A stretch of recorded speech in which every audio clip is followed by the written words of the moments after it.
Rob Gronkowski is Tom Brady's best teammate. Like, the best player on Tom Brady's team is Rob Gronkowski. That has been true for quite some time now. Now, they have shown they can win without Rob Gronkowski, but I would remind the audience, the year they won the Super Bowl without Rob Gronkowski, the defense appeared to be a much better defense and a much more talented defense than the one they have now. And as Brady gets older, obviously you want him to have as many weapons as possible. Gronk's the best tight end in football. When healthy, he's been the best tight end in football for the better part of the last decade. He's only 28 years old.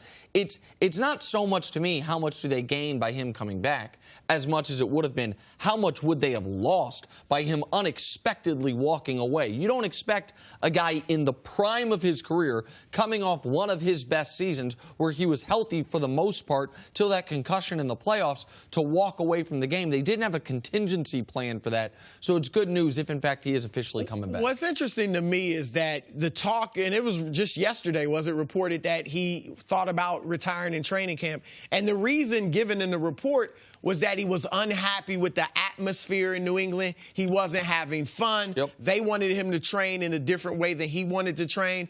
If that's the case, then, I mean, that would certainly just, some of the stories that came out, it would seem like were true. Even the Philadelphia players saying they don't have fun in New England.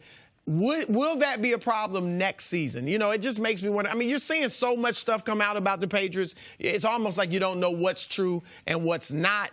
But that's something that's interesting to me if that were indeed true. Given how his contract is set up, the guaranteed money's done on his deal. So after this year, he has 1 year left on his deal, but the Patriots could trade him without taking any type of salary cap hit. He could play himself intentionally out of New England. He could play another year there and then force his way out, I should say. Like, the precedent of guys that are Hall of Fame caliber players walking away in their 20s is so low. I know Patrick Willis walked away early. I know Calvin Johnson walked away early. He hasn't been on the decline at all. Not at all. Not at all. He's been unbelievable.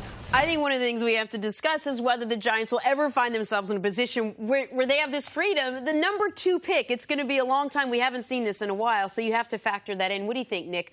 Would sticking with Eli instead of drafting a quarterback be a big mistake for this team? I think it'd be an enormous mistake for them in the years moving forward. Now, I think they draft a quarterback and still start Eli. Let him mentor him. Yeah, give him a year. That used to be almost the standard protocol in the NFL, and now we've gone away from that. But the Giants are in a unique position. Typically, if you're drafting this high, it's because there is no quarterback on your team. You are Cleveland. You're like, we're screwed. Or it's a situation where your quarterback was injured the year before, like Indianapolis, sitting at number 3. What the Giants have to be honest with themselves about is this. Right now, in the NFC East, one of the tougher divisions in football, but obviously to get a home playoff game, to have a good chance to win the Super Bowl, you got to win your division. They not only have the oldest quarterback in their division, they have the worst quarterback in their division. When you have the oldest quarterback and the worst quarterback and the number 2 pick in a quarterback-rich draft, it's not that complicated. Find your favorite quarterback and take him at number 2. Like, if you look at it and you're like, you know what, we actually think all these quarterbacks stink, or all of them stink except for the guy Cleveland ends up taking at 1, then I suppose there would be justification. But I don't believe that's the case. I think out of this draft, there's going to be at least 2 long-term starters in this league, potentially 3. If you're sitting at pick number 2, go find him, because that is your responsibility to the organization for the next decade. You've got one of the best, if not the best, wide receiver in football who's a young player. You still have potentially a good defense with some mostly veteran, but some young, really good players. You just drafted Evan Ingram. You can't go from Eli to no one. This is your opportunity to get that player. Look, Gettleman's smart in saying we're open for business. Give me your best offers and we'll see what happens. I don't think he's saying we're definitely getting rid of that pick. We're not interested in a quarterback. I also could understand the logic if he's thinking Saquon Barkley, because obviously there have been some great running backs to go high in the draft and make a huge difference. Todd Gurley, Ezekiel Elliott, Leonard Fournette. So they need a running back. He may also think if we can strengthen up that offensive line, Eli can be pretty good for us again.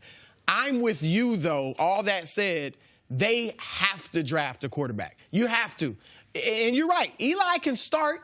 Eli can groom me. You mentioned that used to be the protocol in the NFL. It was the protocol for Eli Manning. Kurt Warner was the starter when Eli came in and then took over eventually. And you could do that whether it's Darnold or Rosen. Baker Mayfield is a little bit more of a question mark for me. We both have questioned Josh Allen, but you obviously with the number 2 pick can get Darnold or Rosen. Right. You bring one of them in, not only can Eli show them the ropes from a quarterback standpoint, but how to handle New York, how to be a mature leader.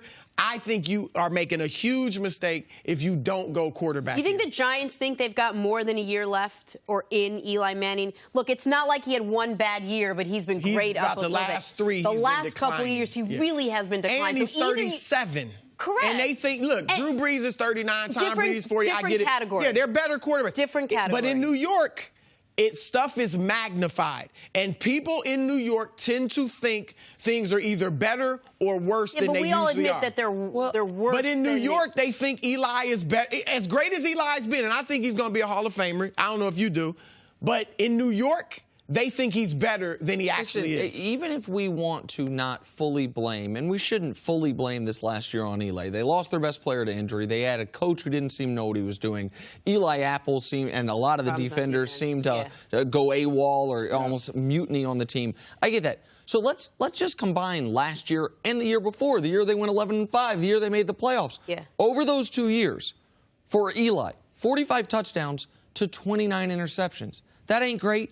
An 83.3 quarterback rating. For context, the quarterback rating for his career, 83.5. So who he was over the last 2 years, who he's been forever. What is that quarterback rating? Where does it put you in the rankings of quarterbacks? Well, over the last 2 years, that 83.3, below Blake Bortles last year, below Andy Dalton, below Tyrod Taylor. For his career, a worse quarterback rating than Joe Flacco, Jay Cutler, Ryan Tannehill. He is a mediocre quarterback who has had flashes of brilliance. This is your chance. Bowls. Yeah, exactly. Which on is Super a great Bowl place runs. to have them. For sure. So what are we missing here? So what are the Giants see in him that they think? I don't think it's what they see in him. Okay. I think it's what they see in the opportunity to get a stud player. I think that's what it is. I think it's the Giants. You're like, if we're drafting 2, we can get Saquon. Or if we trade down, we can get a couple starters for a team that does have some holes. And then eventually go after a veteran quarterback. I'm also telling you, having lived in New York for 20 years now, worked in the New York media, everything is magnified. They think Eli is better than he really is because he's delivered 2 Super Bowls.